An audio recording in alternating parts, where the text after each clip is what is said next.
नमस्कार। आज आपका पाठ है उषा, जिसके कवि हैं शमशेर बहादुर सिंह। कि उषा एक ऐसे दिन की शुरुआत होती है जहाँ रंग है, गति है, भविष्य की उजास है और हर कालिमा अंधेरे को चीर कर आने का एहसास कराती है। वो उषा है, अर्थात एक नया सवेरा होता है, उसको हम उषा कहते हैं। उषा का अर्थ अर्थात कहा जाए, कवि कहते हैं कि सूर्योदय होने से पूर्व जो पल पल या क्षण क्षण जो भी परिवर्तन होते रहते हैं, उसके बारे में कवि ने अपने नवीन उपमानों के माध्यम से वर्णन किया है। उषा यानी अर्थात सवेरे, प्रातः, ये इसके पर्यायवाची हैं। होने से पहले प्रकृति में सुबह का जो वातावरण होता है प्रातःकालीन, उसमें जो पल पल यानी हर क्षण परिवर्तन होता रहता है, उनकी सुंदरता का, उसकी सौंदर्यता का यहाँ पर कवि ने वर्णन किया हुआ है। कविता की पंक्ति हैं, प्रात नभ था बहुत नीला शंख जैसा भोर का नभ। कवि कहता है कि भोर का नभ यानी प्रातः काल का आकाश, आसमान, नभ माने आसमान, अर्थात प्रातः काल का जो आसमान है वो बिल्कुल गहरा नीला रंग का है। और गहरा नीला की तुलना कवि ने एक शंख से की है। जिस प्रकार शंख नीला होता है हल्का, वैसा ही आसमान भी इस समय नीला है। राख से लीपा हुआ चौका अभी गीला पड़ा है। अर्थात देखिए, कवि ने इसके उदाहरण जो दिया है, उपमा जो दी है, वो कितनी अच्छी दी है कि राख से लीपा हुआ चौका, अर्थात पहले मिट्टी के रसोई घर होते थे, तो उस रसोई घर को चौका कहा जाता है। और जो हमारा भोजन बनता था वो चूल्हे पर बनता था, तो चूल्हे से जो राख निकलती थी, तो भोजन बनने के बाद क्या होता था, घर की गृहिणी उस चौके को उस राख से लीप देती थी। और लीपने पर क्या होता था कि धीरे धीरे करके वो सूखता था, उसमें नमी रहती थी और वो गीला बना रहता था। ब्रैकेट में लाइन दी है, अभी गीला पड़ा है, अर्थात कहना क्या है कि आसमान कैसा है, अभी गील यानी नमी है उसमें। प्रातः काल का समय होने के कारण आसमान में अभी नमी है। जिस प्रकार से राख से लिपे हुए चौके में नमी होती है, उसी प्रकार से आसमान में भी प्रातः काल के कारण वहाँ पर नमी है। देखिए, कवि ने आगे कितनी सुंदर पंक्तियों से इसकी और सुंदरता को बढ़ाया है। बहुत काली सिल जरा से लाल केसर से, कि जैसे धुल गई हो स्लेट पर या लाल खड़िया चाक मल दी हो किसी ने। कवि कहता है बहुत काली सिल जरा से, लाल केसर से।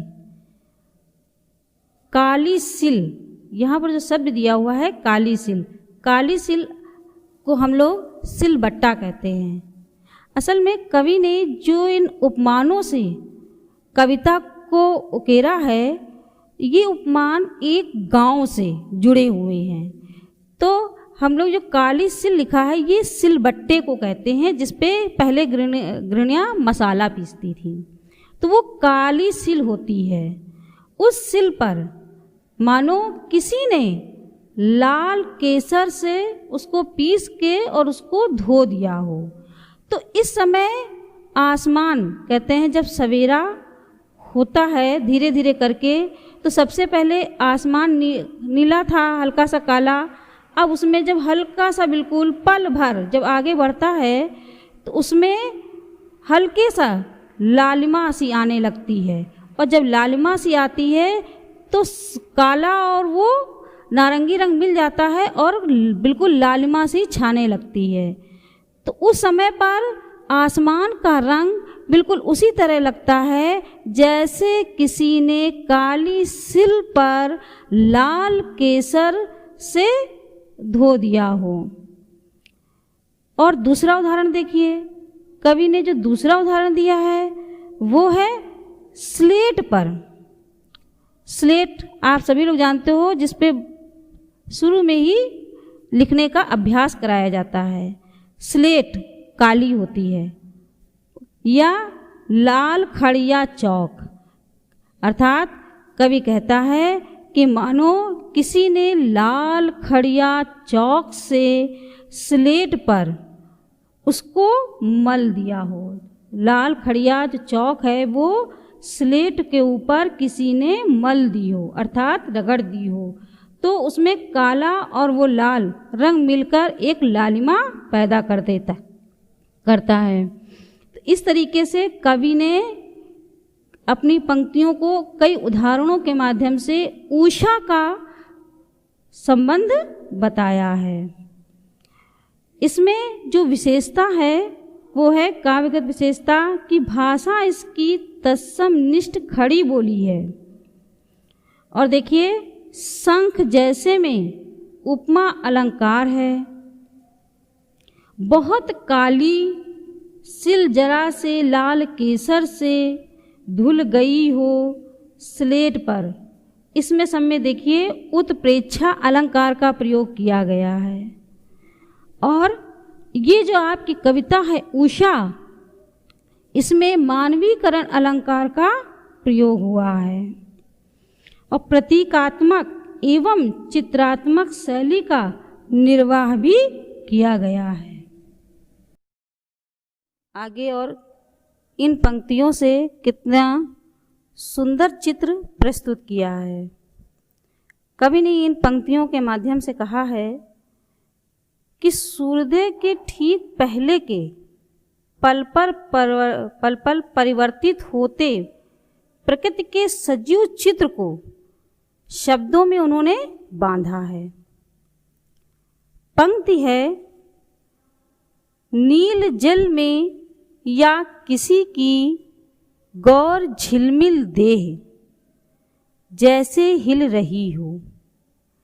देखिए, नील जल यानी नीला जल, यानी अर्थात नीला पानी में, या किसी की गौर झिलमिल देह, किसी की गौर मने सुंदर, गौर वर्ण, झिलमिल यानी लहराना, झिलमिल और देह में शरीर, अर्थात कवि कहता है कि सूर्योदय से पूर्व कुछ क्षण पूर्व ही नीले आकाश में श्वेत प्रकाश फैल जाता है और ऐसा लगता है मानो नीले जल में किसी की गोरी देह झिलमिला रही हो।